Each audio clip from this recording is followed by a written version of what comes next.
शुरुआती दृश्य में मिलो स्टेनफील्ड नाम का एक व्यक्ति है जो ऑटिज्म स्पेक्ट्रम डिसऑर्डर या एसडी से पीड़ित है। वह न्यू जर्सी की एक सड़क पर खड़े होकर पास की फूलों की दुकान में एक महिला पर नजर रखते हुए दिखाई देते हैं। इसके बीच वह अपने आसपास होने वाली घटनाओं के समय से संबंधित कुछ जटिल गणनाएं भी कर रहा है। मिलो एक यात्री बस, एक गड्ढे, एक सड़क कलाकार और तेज गति से साइकिल चलाने वाले के दृष्टिकोण को नोट करता है। इन टिप्पणियों के बाद वह सड़क पार करता है और रणनीतिक रूप से गड्ढे से सटे एक डाकपेटी के ऊपर एक कलम रखता है। इसके तुरंत बाद उसकी नियोजित श्रृंखला प्रतिक्रिया होती है। एक टैक्सी गड्ढे के ऊपर से गुजरती है, कलम पर पानी छिड़कती है जिससे वह जमीन पर गिर जाती है। यह सड़क कलाकार का ध्यान आकर्षित करता है जो फिर कलम लेने के लिए आगे बढ़ता है। उसी समय तेज रफ्तार साइकिल चालक कलाकार से टकरा जाता है, जिसके परिणाम स्वरूप वह डाकपेटी से टकरा जाता है और पास के फलों के स्टैंड पर गिर जाता है। सड़क पर अफरातफरी मच जाती है जिससे बस चालक सहित सभी का ध्यान भटक जाता है। नतीजतन वह ट्रैफिक लाइट को लाल होते हुए नहीं देखता है और सड़क पार करने वाली उसी महिला को टक्कर मार देता है, जिससे उसकी मौके पर ही मौत हो जाती है। मिलो तब यह पुष्टि करने के बाद घटनास्थल से चला जाता है कि उसकी योजना सुचारू रूप से चली गई। इसके बाद यह दृश्य एक FBI विशेष एजेंट ओलिविया डनहम तक पहुंच जाता है। वह होमलैंड सिक्योरिटी के फ्रिंज डिवीजन के लिए काम करती है, जो पैरानॉर्मल घटनाओं में विशेषज्ञता रखती है। ऐसा लगता है कि ओलिविया अपने सिर की चोट के कारण लंबे अंतराल के बाद काम पर वापस आ रही हैं। जैसे ही वह फ्रिंज मुख्यालय में प्रवेश करती है, उसका स्वागत उसके एक साथी अधिकारी चार्ली द्वारा किया जाता है, जो टीम का पर्यवेक्षक होता है। इस बीच एजेंसी के प्रमुख वॉल्टर बिशप प्रयोगशाला सहायकों में से एक फिलिप ब्रॉयल्स से ओलिविया की वापसी के बारे में बात कर रहा है। फिलिप का कहना है कि वह फॉक्सलिविया नाम की एक डोपेलगैंगर है और चिंता व्यक्त करती है कि क्या वे अपनी टीम में एक धोखेबाज को एकीकृत कर सकते हैं। यहां यह पता चलता है कि ओलिविया, जो कार्यालय के अंदर है, असली नहीं है। वह वास्तव में एक धोखेबाज है जिसे मूल की जगह को पूरा करने के लिए लाया गया है। वॉल्टर तब फॉक्सलिविया को इस ब्रह्मांड में रखने और असली ओलिविया की यादों को उसमें प्रत्यारोपित करने के पीछे अपनी प्रेरणा का खुलासा करता है। उनका दावा है कि फॉक्सलिविया एकमात्र ऐसा व्यक्ति है जो बिना किसी नुकसान के ब्रह्मांडों के बीच यात्रा कर सकता है। वॉल्टर यह पता लगाना चाहती है कि वह ऐसा कैसे कर सकती है। इसके लिए वह कहता है कि उन्हें उसे विश्वास दिलाना चाहिए कि वह यहां की है। फिलिप पूछता है कि अगर उसकी नई पहचान नहीं है तो क्या होगा, जिस पर प्रमुख जवाब देता है कि उसके बाद उसकी आवश्यकता नहीं होगी।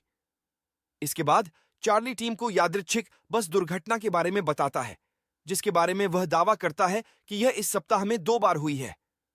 प्रत्येक मामले में पीड़ित की मृत्यु हो चुकी है। फिर वह अपने दल को स्थल की जांच के लिए जाने से पहले सावधान रहने के लिए कहता है। थोड़ी देर बाद FBI की टीम दुर्घटना स्थल पर पहुंचती है और किसी भी सुराग या सुराग की तलाश के लिए अलग हो जाती है। जांच का नेतृत्व लिंकन ली नामक एक अन्य FBI एजेंट द्वारा किया जाता है, जिसका चेहरा जलने के निशानों से बर्बाद प्रतीत होता है। चार्ली शरीर का निरीक्षण करता है और उसके फिंगरप्रिंट का उपयोग उसके आगे के विवरण को प्राप्त करने के लिए करता है।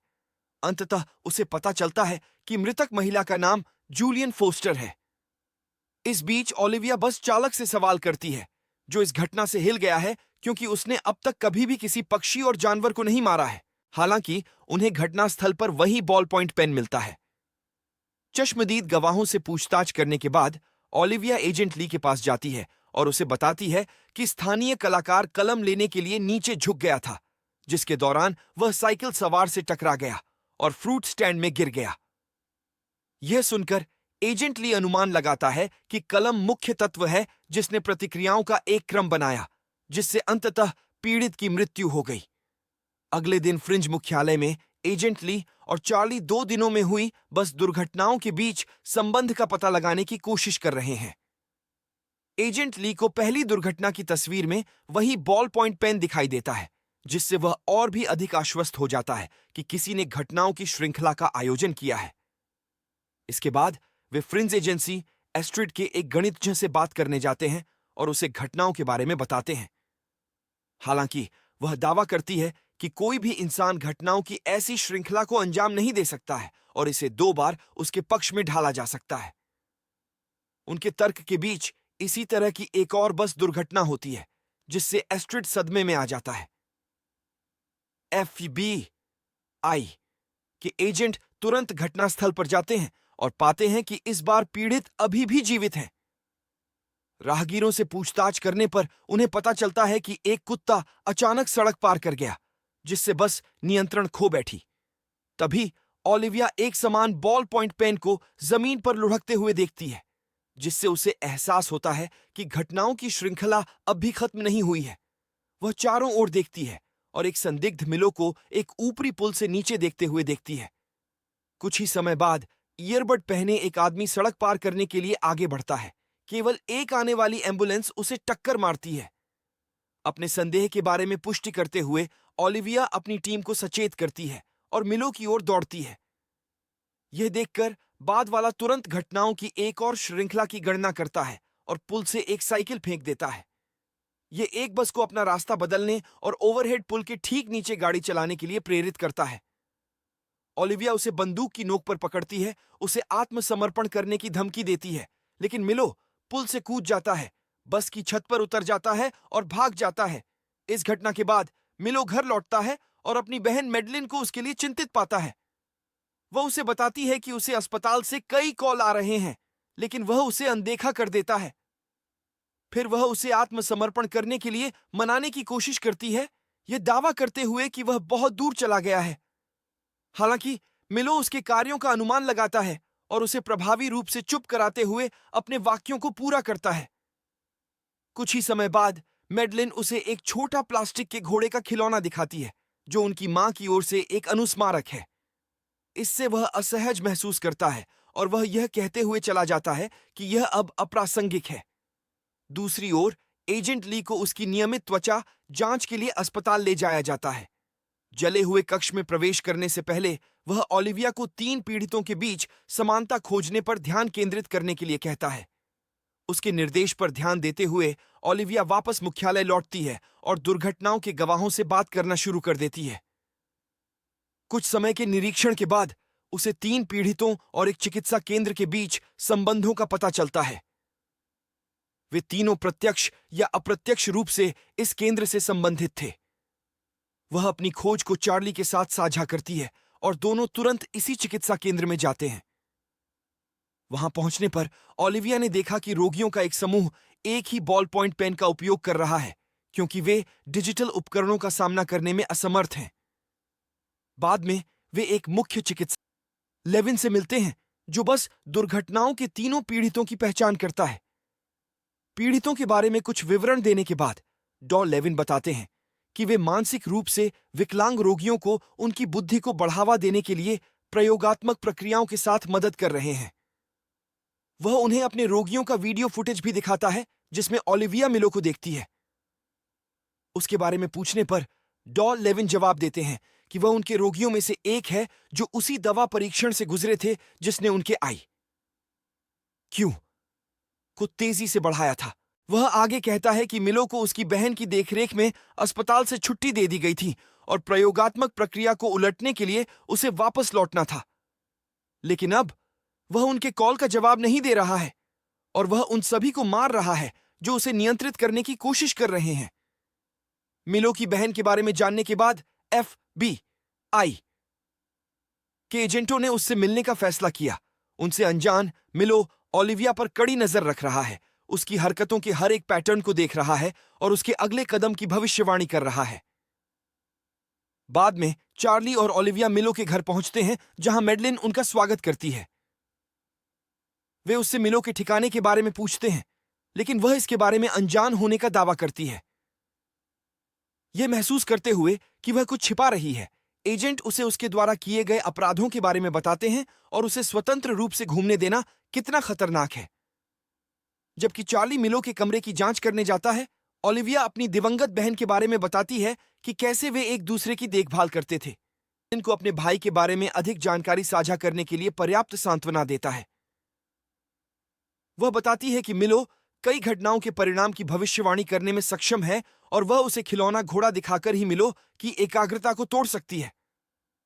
ओलिविया अंततः उसे जो कुछ भी वह जानती है उसका खुलासा करने के लिए मनाने का प्रबंधन करती है, इस बात पर जोर देते हुए कि वे नागरिकों के साथ साथ मिलो की सुरक्षा के लिए भी चिंतित हैं। मेडलिन फिर उसे एक नोट सौंपती है जिसमें उस होटल के स्थान का खुलासा किया जाता है जहां मिलो वर्तमान में रह रहा है। इसके बाद ओलिविया और चार्ली एस्ट्रिड के साथ मिलो को पकड़ने की योजना पर चर्चा करते हैं। हालांकि उन्हें जल्द ही एहसास होता है कि कोई भी योजना व्यर्थ होगी क्योंकि वह उनकी हर चाल का अनुमान लगा सकता है। नतीजतन वे बिना किसी बैकअप के सीधे होटल जाने का विकल्प चुनते हैं। इस बीच मिलो अपने होटल के कमरे में दिखाई देता है, खिड़की से नीचे देखता है और अगले कुछ मिनटों में होने वाले परिदृश्यों की कल्पना करता है। अपनी क्षमता के साथ वह भविष्यवाणी करता है कि ओलिविया और चार्ली जल्द ही आ जाएंगे और वे उसका पीछा करेंगे। वह यह भी हिसाब लगाता है कि वह ओलिविया को एक निर्माण स्थल के एक चिह्नित क्षेत्र के माध्यम से लुभाकर मार सकता है जहां हवा बहुत पतली है और उसे सीमेंट की ईंटों के बोझ के नीचे कुचल सकता है, जैसे उसने भविष्यवाणी की थी। 2F B I agent hotel में आते हैं और मिलो को सड़क पर उनका इंतजार करते हुए पाते हैं। फिर वह निर्माण की ओर भागता है जबकि एजेंट उसका पीछा करते हैं। ओलिविया, जो पतली हवा वाले क्षेत्र के लिए चेतावनी के संकेतों से अनजान है, एक श्वसन यंत्र लगाने के लिए रुकने के बजाय इसके माध्यम से दौड़ती है। यह वास्तव में मिलो की गणना को गलत बनाता है। इसके अलावा वह सीमेंट की ईंटों के ढेर को भी चकमा देती है जो मिलो को लगता था कि उसे कुचल देगा। खलनायक अपनी गणना को गलत होते देख हैरान रह जाता है और अंततः उसके हाथों फंस जाता है। इस समय ऑक्सीजन का स्तर कम होने के कारण ओलिविया लगभग दम घुटने लगती है। लेकिन शुक्र है कि चार्ली समय पर आता है और सांस लेने के उपकरण के साथ उसकी मदद करता है। इन घटनाओं के बाद चार्ली ओलिविया से पूछता है कि वह श्वसन यंत्र लगाने के लिए क्यों नहीं रुकी, जिस पर वह जवाब देती है कि उसने चेतावनी के संकेत को नहीं पहचाना। बाद में ओलिविया मेडलिन को अस्पताल लाती है जहां मिलो को एक सुपर कंप्यूटर के साथ बातचीत करते हुए देखा जाता है।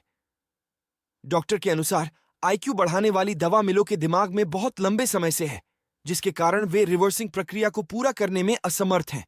अब उनका मन इतना उन्नत हो गया है कि केवल मशीनें ही उनके विचारों को समझ सकती हैं।